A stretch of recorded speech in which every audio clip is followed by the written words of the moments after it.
Првиот човек на регулаторна комисија за енергетика денеска со нас во студиото, гостин во ова наше интервју. Добре дојдовте.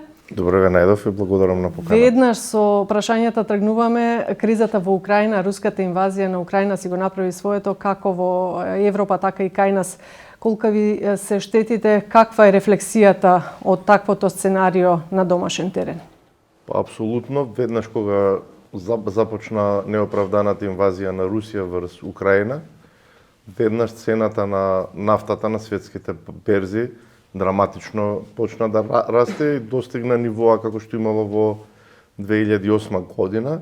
Истото се случи и со природниот газ, и природниот газ достигна цена за прв пат толку висока, отиде неколку пати на светските берзи во некои денови и над 2100, над 2200 евра за нормален метар кубен. Значи тоа се фантастични суми. Ние и на куминатата година цената на гасот која што била во Македонија изнесува околу 240,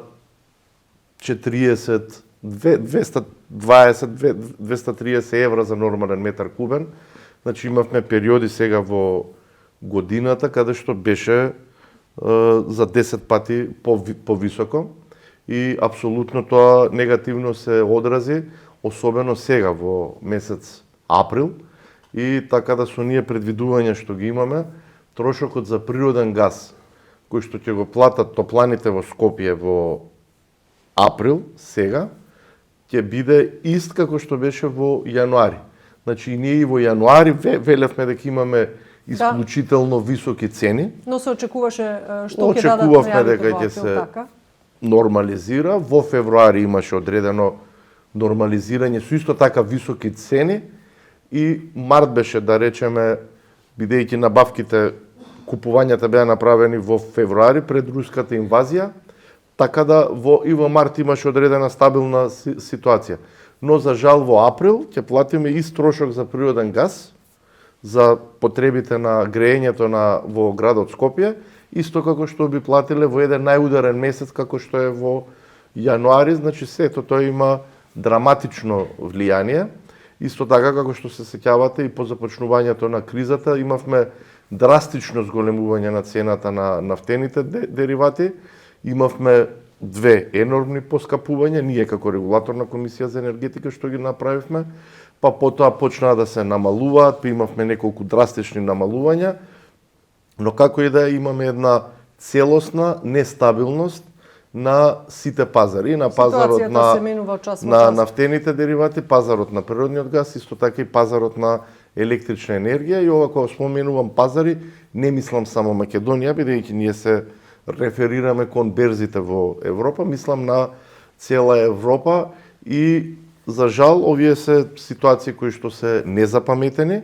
Никогаш немало такви драстични промени од кога постојат берзите, ниту на нафтата, ниту на природниот газ, ниту на електричната енергија, и е период кој што да се надеваме дека ќе заврши и конечно ќе добиеме една стабилизација и предвидливост на цените, бидејќи сега за жал никој ништо не може да предвиди.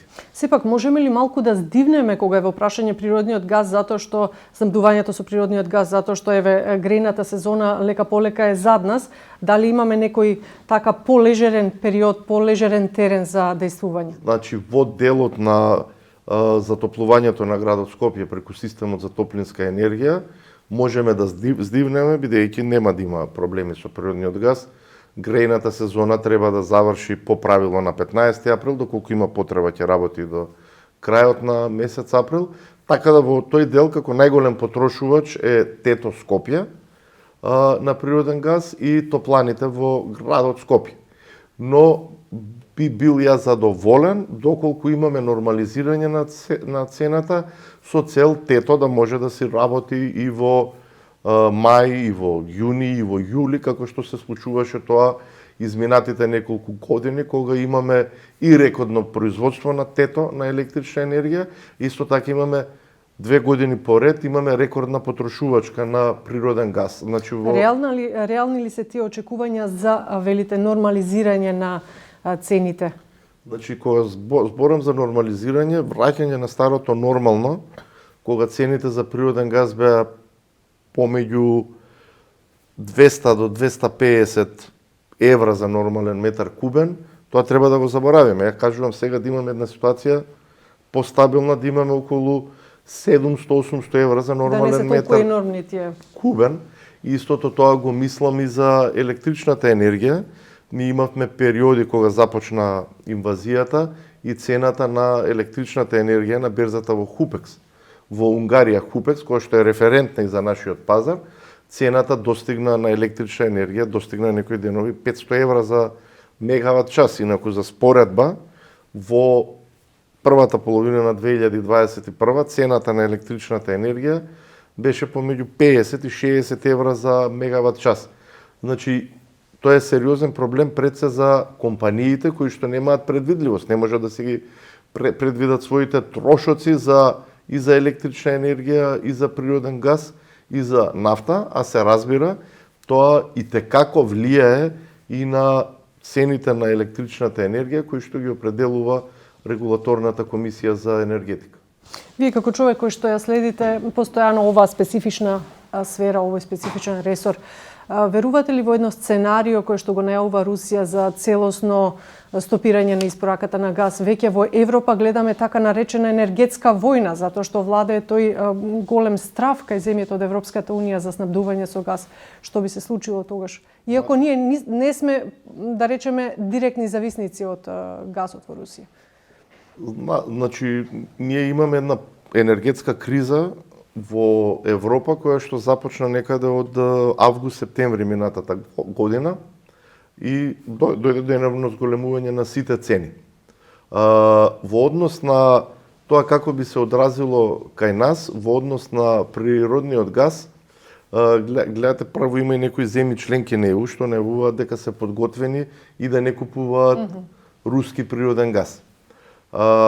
Се уште не е донесена таква одлука на ниво на Европска унија и во однос на Македонија, јас сметам дека ние, доколку би го немале тој природен газ, ќе имаме сериозен проблем, особено во текот на следната грејна сезона, бидејќи во тој случај грејењето во Скопје преку организираниот систем единствено може да биде на масото. Значи ќе имаме скап, но ќе имаме и енормно загадување. Исто така голем дел од компаниите, некои можат од нив, од природен газ да употребуваат мазут и имаат обврска таква во нашите правила за снабдување е наведено да имаат и 15-дневни резерви на алтернативно гориво, но има компании кои што тој процес не може да си дозволи мазут и ќе имаат сериозен проблем. Така да се надеваме дека нема да дојде до такво лошо сценарио, бидејќи ние сме една од ретките земји во Европа која што во моментов 100% од потребите на природен газ ги обезбедува исклучиво од Русија. Природниот газ сега во Македонија не доаѓа преку Украина, доаѓа преку турски тек, но исклучиво е руски газ. Доколку во наредните 2 до 3 години се заврши интерконекцијата со Грција, тогаш ќе имаме диверсификација во снабдувањето со природен газ. Прво ќе обезбедиме азербејџански газ, а исто така и со влегувањето... Веќе се размислува за такви интерконекцијата ќе започне веќе со градба во текот на следниот месец и ќе треба природен газ во овој момент влегува во Македонија од Бугарија, но со оваа интерконекција ќе доаѓа од Грција и преку Грција ние ќе се поврземе на ТАП, каде што доаѓа Трансадриатик Пайплайн, каде што доаѓа азербејџански газ и дополнително ние како владата донесе одлука да учествува во изградба на ЛНГ терминалот во Александрополос и од тамо ќе добиеме значителни количини.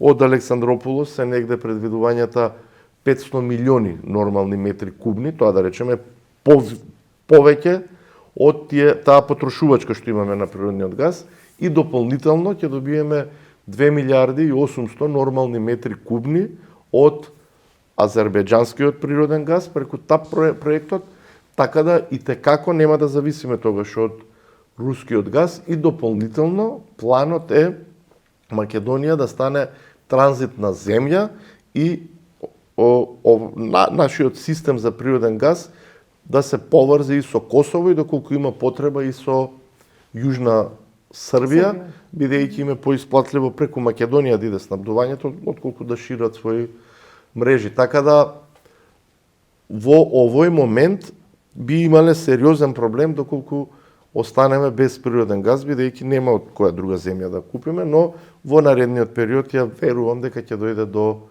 изградба нова интерконекција и ќе се релаксира целосната ситуација. Факт е дека во изминатиот период во Европа започнуваат сериозни проекти во изградба на обновливи извори и ние како држава, а и регионот го следи тој процес и веќе во Македонија се најавени сериозни инвестиции од ветерна електрана од околу 416 мегавати, тоа е германска инвестиција, потоа фотоволтаична електрана од 350 мегавати, француска инвестиција, и исто така во изминатиот период имаме во регулаторната комисија за енергетика само за 3-4 месеци од кога е кризава издадено лиценци за изградба за фотоволтаици за 30 на мегавати. Тоа е на ниво, да речеме, колку што ние е света петка со инсталиран капацитет. Така да ја верувам дека по завршу ова секоја криза треба да е добар почеток за следни проекти. И јасно е дека Европската унија веќе донесе одлука никогаш да не се доведе во ситуација да има таква зависност од рускиот природен газ и покрај тоа што ќе се градат доста LNG терминали во Европа, исто така многу ќе се инвестира во фотонапонски електрани и во ветерни електрани, така да во наредниот период и текако ќе има сериозни инвестиции и во Македонија, и во регионот, и во Европа, пред се во обновливи извори на енергија. Каква ни е состојбата со нафтата и нафтените деривати? Имаме ли резерви? Затоа што сите знаеме, се сеќаваме на онаа слика од пред известно време, кога не фати паника, во граѓаните се проширија разноразни информации на база на дезинформации дека немаме гориво, дека горивото ќе достигне цени до плафон. Може ли да се повтори таквата слика? Па, како што се случува секогаш, особено кај нас, за жал, на разни шпекуланти, кои што сега е многу лесно да се пренесе информација дека Македонија ќе нема дизел, и настана редици речиси на сите бензински пумпи. Ние и тогаш кажувавме, и компаниите кои што обезбедуваат нафтени деривати во државата, дека нема никаков проблем. Што само за неколку дена се покажа дека е точно, дека е така, дека нема никаков проблем. Ние најголем дел од потребите за нафтени деривати ги обезбедуваме од Грција. Бидејќи така ни е најевтино, наједноставно. Дел обезбедуваме и од Србија нешто и од Албанија, но најголем дел е во Грција. Значи, доколку Грција има проблем, би имале и ние проблем. Исто така во тој период одржавме неколку состаноци со представниците на ОКТА, каде што добивме цврсто уверување дека третманот на Македонија како држава, тие што го даваат, е ист како и во Грција, така да не прават никаква разлика помеѓу обезбедување на нафтени деривати за Грција, не прават исто како и кога обезбедуваат за Грција, обезбедуваат и за Македонија, и дополнително треба да се знае дека голем дел од суровата нафта која што обезбедува Грција за производство на дериватите, на дизелот и на бензините, само тоа што го имаме како информација, негде е само 5% руска сурова нафта, така да Грција во ниту еден момент не била доведена во ситуација да има проблем.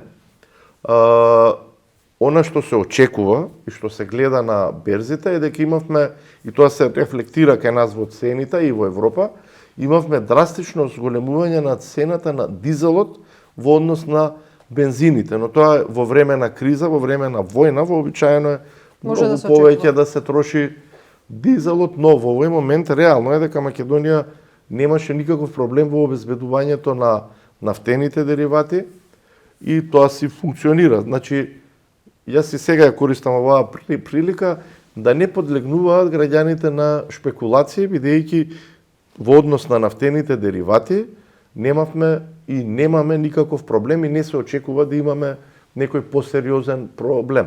Но кризава мене лично ме научи, никогаш не вели никогаш, затоа што секогаш се случуваше нешто што никој не може да го предвиди.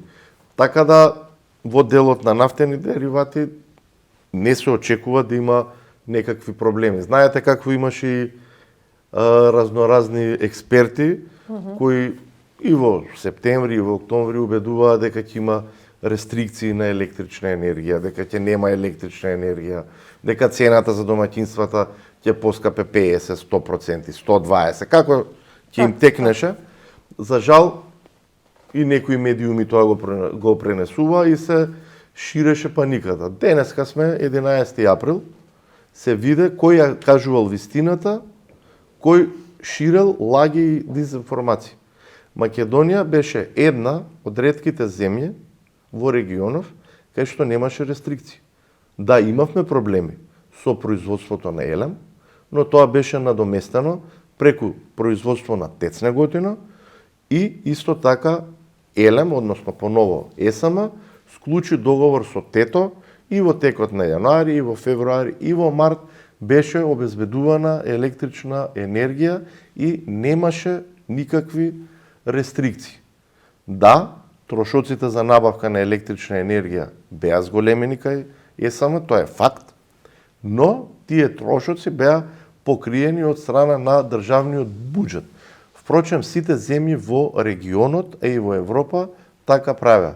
Компаниите државни каде што имаат, обезбедуваа енергија и трошокот, за да не предизвикуваат ценовен шок, го покрива од буџетот.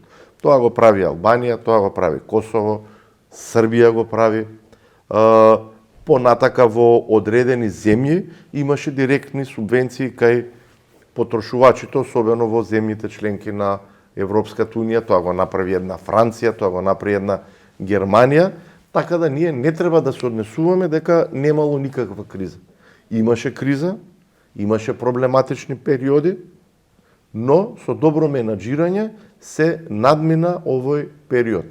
И верувам дека секој кој што може ќе превземе одредени действија во наредниот период, се со цел следната грејна сезона да бидеме по-релаксирани. Јас би бил најсреќен да кажам да, цените ќе се намалат. Но такви навестувања на берзите во Европа немаме за ништо. Доколку имаме намалување на цените на горивата, дали тоа значи дека трендот оди надоле, дали може да очекуваме намалување и понатаму? Во оној момент кога објавија Соединетите Американски држави и други земји дека своите резерви ќе ги пуштат во оптек, ќе ги продаваат, дојде до намалување на цената на суровата нафта на светските берзи, што се одразува и на нафтените деривати. Значи, тоа што се отсликува на берзата, ние веднаш го рефлектираме во нашите одлуки и воведовме пракса, доколку има потреба, односно има потреба од зголемување или намалување за 2 денари, ние носиме одлуки ден за ден. Впрочем, и тоа го правевме се со цел да не предизвикуваме проблеми и кај трговците со нафтени деривати во државата, но и кај компаниите во државата, да нема нагли зголемување на цената на нафтените деривати. Исто така во изминативе 10 дена имаше намалување, ние неколку пати ја намаливме цената на нафтените деривати. За жал, берзите, ова е незапаметено, се осетливи веќе на секоја изјава, на секој настан. Така да, ако се каже дека ќе има посериозен напад во Украина, дека некоја земја превземала едно, не превземала тоа што треба, веднаш се рефлектира на берзата и ние имаме поместување на неделно ниво некогаш и по 9-10%, што не се случувало. Но тоа е тоа, се научивме да живееме во оваа криза. Се што можеше да направиме, мислам дека направивме. Да, знам дека регулаторната комисија за енергетика беше на удар, се обидовме да им објасниме на луѓето дека ние не можеме да влијаеме на цените кои што се на нафтата на светските берзи или на електричната енергија или на природниот газ. Така да и понатака се што ни стои на располагање ќе го превземаме и во наредниот период. Ги спомнавте трговците и дека како надлежни успеавте преку некои мерки колку толку да ја стабилизирате ситуацијата пазарот кај нив. Како тие ви вратија, затоа што сето ова што се случуваше, зборуваме за деновите наназад со таа општа хистерија, општ хаос, кој тука профитираше? Имаше воено профитерство. Дали действуваше? Тогаш мислам дека изјавувавте државниот пазарен инспекторат треба да действува на терен.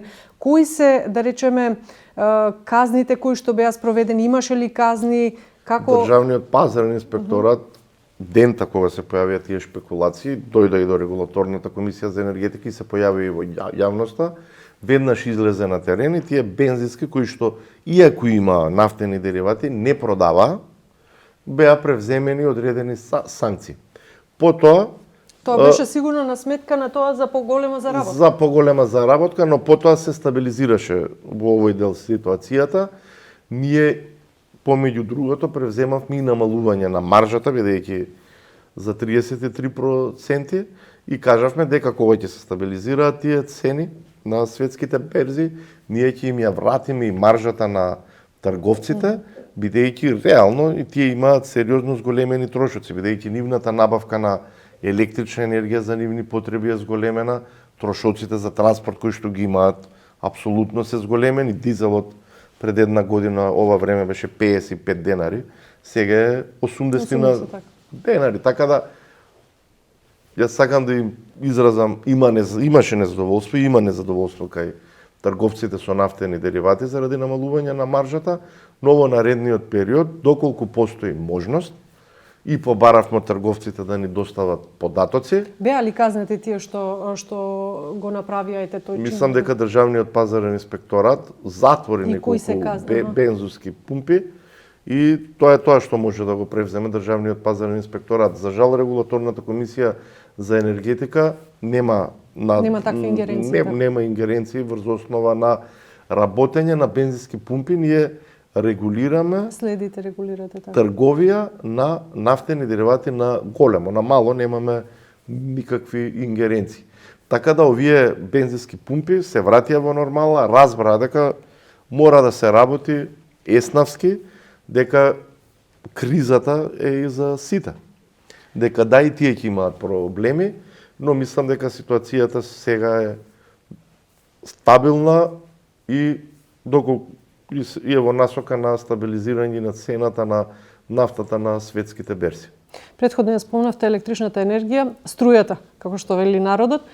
Удривте многу по джебот на граѓаните, имаше исто многу реакции, ја скративте, ја укинавте, како се вели, она дневна ефтина тарифа на сметка на она во 22 часот или она во недела, па сега има дури забележување дека сите машини работат и сите работат во недела затоа што мора да спасат некој денар на сметка на она што го одлучи комисијата.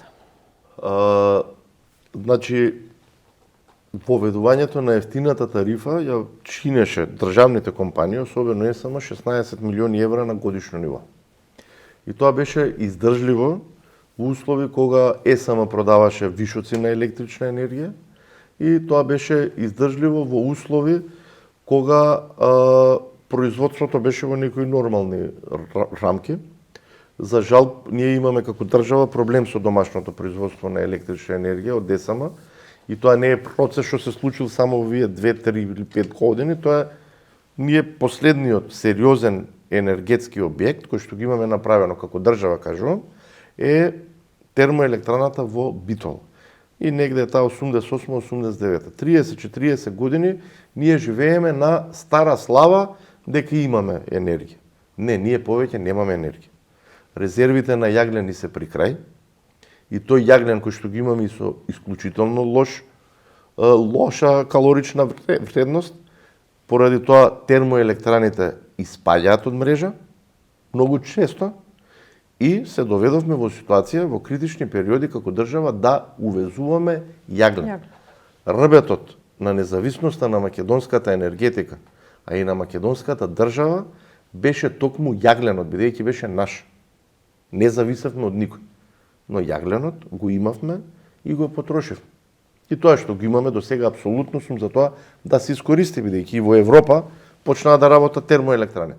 Ова сега кога зборувате, извинете што ќе ја прекинам, меѓутоа кога не слуша обичниот граѓанин, значи може веднаш да создаде една повторно ќе речам панична слика, што би можело да следи понатаму според ваквите. Не, апсолутно тоа што има да се искористи, се покаже дека најпроблематичниот период е за нас.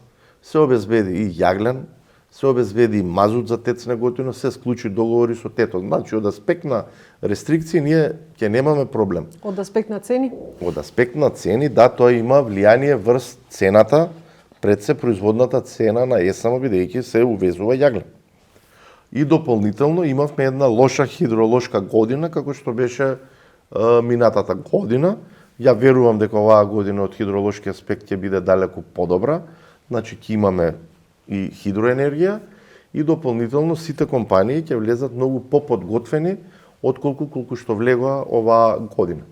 Инаку во однос на поскапувањето на електричната енергија, таму каде што регулираме, ние зголемивме цената за 9,48%. Јас ви тврдам дека тоа беше нешто од кое што не можеше да се избега. Неминовно. Бидејќи ние им за 90% го намаливме профитот на електродистрибуција, таа е компанија која произлегува од Евана, и на МЕПСО.